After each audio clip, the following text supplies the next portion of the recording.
साथियों नमस्कार। साहित्य के पाठक, श्रोता और जनसामान्य नागरिक को मेरा सादर नमस्कार। आज के दौर में मीडिया महत्वपूर्ण भूमिका निभाता है। मीडिया चाहे इलेक्ट्रॉनिक मीडिया हो, प्रिंट मीडिया हो, मुख्य धारा का मीडिया हो, आजकल उभर करके आया है यूट्यूब चैनल। अब तक आप टीवी पर समाचार सुना करते थे। कभी डीडी वन हुआ करता था, डीडी दूरदर्शन, जिसमें हम खबरें सुना करते थे। लेकिन प्राइवेट चैनलों ने अब ऐसा कुछ कर दिया है कि खबरें नहीं, समाचार नहीं, स्टोरियां बनती हैं। और स्टोरियां जो संवाददाता होता है, उसका निदेशक होता है, उसका कंट्रोलर होता है, वो चाय जैसे उसे चलाता है। और इस तरह से खबरें स्टोरी के रूप में हमें मिलती है। तो मीडिया को लेकर के अभी यूट्यूबर संजय शर्मा को लेकर के हम चर्चा करेंगे कि किस तरह से यूट्यूबर संजय शर्मा का सब्सक्राइबर लाखों में बढ़ा और यूट्यूबर में पहले नंबर पे चला जाता है। रवीश को जितना सुना देखा जाता है, लेकिन सब्सक्राइबर के रूप में संजय शर्मा यकायक लोगों की निगाह में आता है। यूट्यूब चैनल पर जो कि इन्होंने 4 PM के नाम से हर प्रदेश में, मध्य प्रदेश, गुजरात, राजस्थान, सभी में अलग अलग चैनल यूट्यूब पर चला रखे हैं। इसके मुख्य कर्ता धर्ता है संजय शर्मा। ये यकायक अपना रुख बदलते हैं और अडानी के पक्ष में एक दिन पूरा वीडियो बना डालते हैं। इसी के साथ भूचाल आ जाता है कि इनके खास संवाददाता गुजरात के मयूर जानी, अशोक वानखेड़े और प्रोफेसर अखिलेश स्वामी तुरंत इनको छोड़ देते हैं। मयूर जानी तो बाकायदा यूट्यूब 4 PM पर ही एक वीडियो बनाते हैं और घोषणा कर देते हैं कि मैं आज के बाद इसे छोड़ रहा हूँ। फिर वो अपना खुद का वीडियो डेवलप करते हैं और कह देते हैं कि यूट्यूब मैंने 4 PM छोड़ दिया है। अशोक वानखेड़े भी कुछ इसी तर्ज पर बोलते हैं। प्रोफेसर अखिलेश स्वामी दूसरे यूट्यूब चैनल पर जाकर के ऐसी ही घोषणा करते हैं। लेकिन इसके बावजूद ये दो शख्स, प्रोफेसर अभय दुबे और संजीव रंजन सिंह, बाकायदा बने हुए हैं और वापस लौट आते हैं प्रोफेसर अखिलेश स्वामी जब उनको लगा। तो क्यों करके ये लोग गए? क्या किसी संवाददाता को, पत्रकार को न्यूट्रल नहीं होना चाहिए? एक दूसरे पक्ष को भी नहीं रखना चाहिए? सवाल ये उठता है। एक ही पक्ष की खबर देते देते कुछ संवाददाता इतने रूड हो जाते हैं कि थोड़ा सा भी चैनल का रुख नहीं बदला कि वो तुरंत भाग खड़े होते हैं। इसी में मयूर जानी का नाम आता है, अशोक वानखेड़े का नाम आता है, जिसे ये टाइगर कह कर के पुकारते थे। वानखेड़े ठीक मेरे नीचे दिखाई दे रहे हैं। इसी के साथ सबसे बड़ा वीक पॉइंट अगर मैं कहूँ तो 4 PM का यूट्यूब, संजय शर्मा अक्सर कहते हैं कि ज्योतिष में मुझे विश्वास है, अगर आपको है तो आप इसे देखिए, वरना मत देखिए। जिसको विश्वास है वो देखेंगे।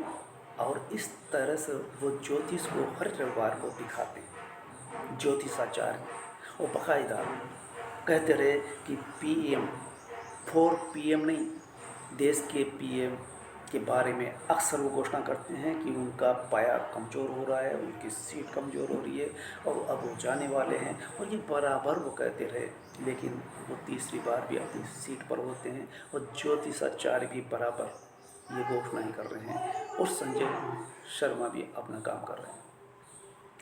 तो इस तरह से संजय शर्मा के यूट्यूब चैनल पर लगातार दो तरह की खबरें आती हैं। इसी के लेकर के चूँकि मैं पिछले 6 महीने से करीब यूट्यूब चैनल देख पा रहा हूँ, और कभी कभार रवीश को, कभी कभार 2-3 चैनल और है जिन्हें देख लिया करता हूँ। लेकिन संजय शर्मा पता नहीं क्यों उसका टोन, उनका बोलने का अंदाज़ और सत्ता से लगातार सवाल करने का उनका जज्बा मुझे जोड़े रहता है। और शायद पत्रकारिता का भी यही धर्म और कर्तव्य होता है। तो इसी संदर्भ में हम बात करेंगे कि बेशक हर व्यक्ति की अपनी रुचि होती है, अपनी व्यक्तिगत रुचि भी होती है। ज्योतिष में आपका विश्वास हो सकता है, कई लोगों को नहीं।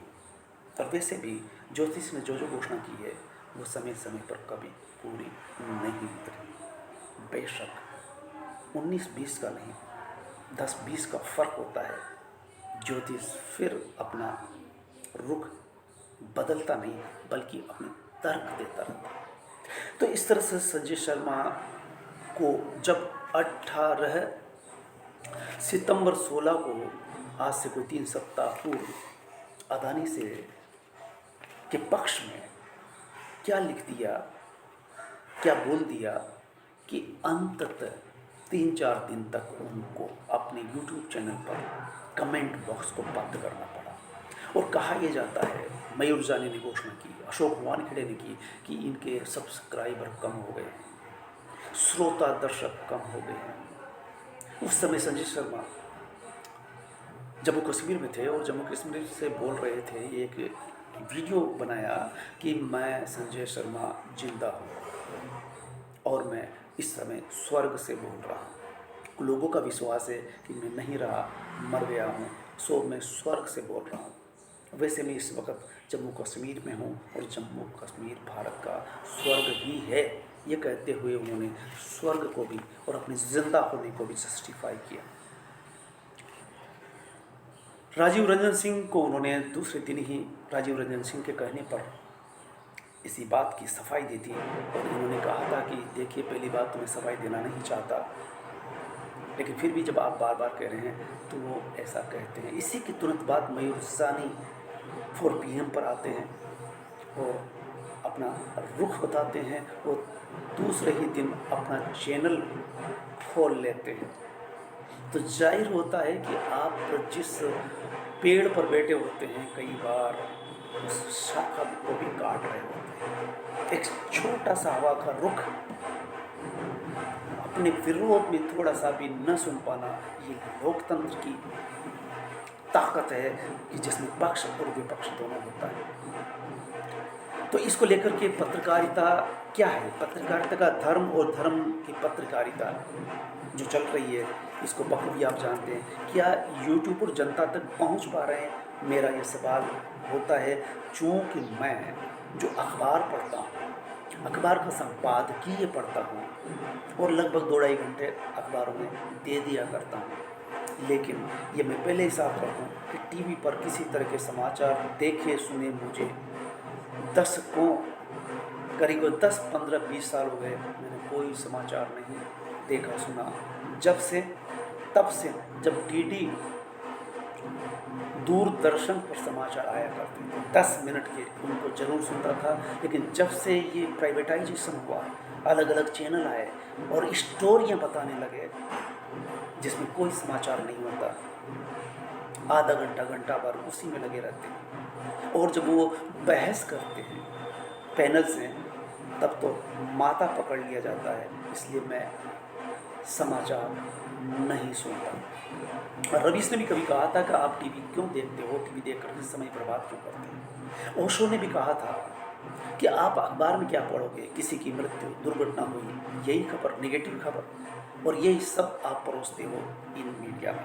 लेकिन यूट्यूब चैनल पर यकायक जब मैं देखा तो 2-3 चेहरों को, संजय शर्मा और अभिषार शर्मा, इस तरह के कुछ चैनल जो बराबर सत्ता से सवाल करते रहे, एक पत्रकारिता का धर्म निभाते रहे, तो उसको देखते हुए लगा कि कभी कभार सुन लिया कि गोदी मीडिया जिसे कहते हैं, और ख़ास करके रवीश ने ये नाम दिया था गोदी मीडिया, जो सत्ता से सवाल नहीं करता बल्कि सत्ता के पक्ष में खड़ा होता है, इसलिए उसको गोदी मीडिया कहते हैं। तो अधिकांश लोगों का मोह भंग हुआ और मीडिया लगता जैसे भारत से गायब हो गया। लेकिन यूट्यूब पर जब मैंने इन 2-3 चैनलों को देखा तब लगा कि नहीं, इनका विश्लेषण खास करके अभय दुबे, प्रोफेसर अभय दुबे, अशोक वानखेड़े का विश्लेषण, राजीव रंजन, संजीव श्रीवास्तव, ये कुछ नाम है जिनका विश्लेषण सुन करके ऐसा लगता है कि इनको कितनी पकड़ है। वाकई में प्रोफेसर अभय दुबे को सुन करके ऐसा लगता है कि जैसे हम अपडेट हुए, राजनीति किधर जा रही है, राजनीति की दिशा क्या है। ये प्रोफेसर दुबे को सुनने के बाद कोई भी यूट्यूब का श्रोता अंदाज़ा लगा सकते हैं कि देश की दिशा क्या है और राजनीति की दिशा क्या है और सत्ता की दिशा क्या है और पक्ष क्या कहता है, विपक्ष क्या कहता है। इस बीच में एक लकीर खींचते हुए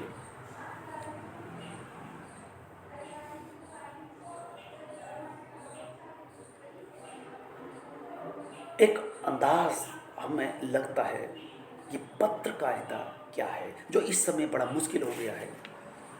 मुख्य मीडिया, जिसे गोदी मीडिया कह दिया जाता है, क्यों कहा जाता है ये सबको पता है। तो जनता की आवाज़ मीडिया होता है।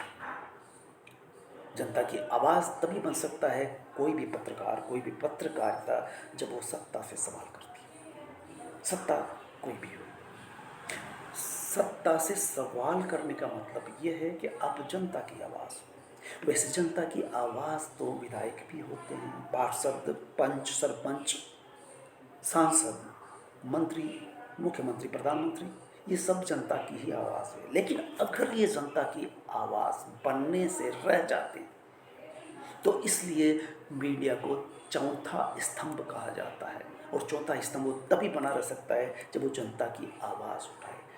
पत्रकारिता का जन सरोकार होना चाहिए, अगर नहीं है तो उसे पीत पत्रकारिता कहते हैं। तो इस समय मुख्य धारा का मीडिया जिसे कहते हैं वो पीत पत्रकारिता ही कर रहा है। ऐसे में यूट्यूबरों का ग्राफ यकायक बढ़ जाता है। और ऐसे में अभय दुबे, प्रोफेसर अभय दुबे जैसे विश्लेषण करता हो तो एक बार अगर कोई भी बुद्धिजीवी सुन लेता है, एक भी सुलझा हुआ नागरिक सुन लेता है एक बार भी, तो उसे बार बार सुनना चाहता है। आप बेलाग तटस्थ होकर के बात करते हैं। जो संजय शर्मा के इस चैनल पर आते हैं, मेरा कहने का मतलब इतना था कि मुख्य चैनल, मुख्य मीडिया अगर मुद्दे पर बात करता है, बेरोजगारी, महंगाई, रोड, स्वास्थ्य, शिक्षा, भ्रष्टाचार किस कदर और किस मोड़ पर है, देश किस दिशा में जा रहा है, ये सब यूट्यूबर संजय शर्मा अक्सर उठाते रहे। केवल एक बार अगर रुख बदल लिया तो इसका मतलब ये नहीं हो जाता। शायद वो ये दिखाना चाहते हैं कि मैं तटस्थ हूँ, और तटस्थ होने का मतलब ये कि मेरी निगाह दोनों तरफ है। तो ऐसे में अशोक वानखेड़े और मयूर जानी का एकाएक भाग खड़ा होना, ये उनका स्वार्थ दिखाता है या उनकी वो जल्दबाजी दिखाती है कि वो ये भी बर्दाश्त नहीं कर सके कि लोकतंत्र का मतलब होता है पक्ष और विपक्ष, दूसरे पक्ष की भी सुना जाना चाहिए, वरना एक पक्षी होना तो गोदी मीडिया हो जाता है। ऐसे में उस पक्ष की भी खबर आनी चाहिए जिसे लोकतंत्र मजबूत हो सकता है। इसलिए लोकतंत्र के 3 स्तंभ होते हैं, विधायिका, कार्यपालिका और न्यायपालिका। चौथा स्तंभ इसको इसलिए कहा गया है कि अगर किसी भी कारण से विधायिका काम ठीक से, कार्यपालिका अगर काम ठीक से न करे तो विधायक सवाल करेगी, संसद में विपक्ष काम करेगा। लेकिन ये भी काम नहीं करे, वो कार्यपालिका पर सवाल न उठाए, तो न्यायपालिका उन्हें संविधान सम्मत और जो जनता का रुख है उसके बदौलत उन पर लगाम लगाएगी। लेकिन बाय द वे न्यायपालिका भी ऐसा नहीं करती है तो कौन है फिर? मीडिया होता है जो आज़ाद है, जो प्राइवेट है। तो मीडिया से उम्मीद की जाती है, और इस समय मुख्य मीडिया चाहे कुछ करे या न करे, DD1 सरकारी भोंपू बन जाता है। और अगर प्राइवेट चैनल भी यही काम करने लग जाते हैं ऐसे में यूट्यूब चैनल यकायक लोकतंत्र के चौथे स्तंभ के रूप में उभर कर आते हैं। उसमें संजय शर्मा बखूबी ये भूमिका निभा रहे हैं। अभिशार शाह, पुण्य प्रसून वाजपेयी, रवीश कुमार और भी 15-20 यूट्यूबर है जो ये काम बखूबी कर रहे हैं। वो संजय शर्मा कभी कभार इधर उधर हो सकते हैं, लेकिन वो भी लाइन पर है। धन्यवाद।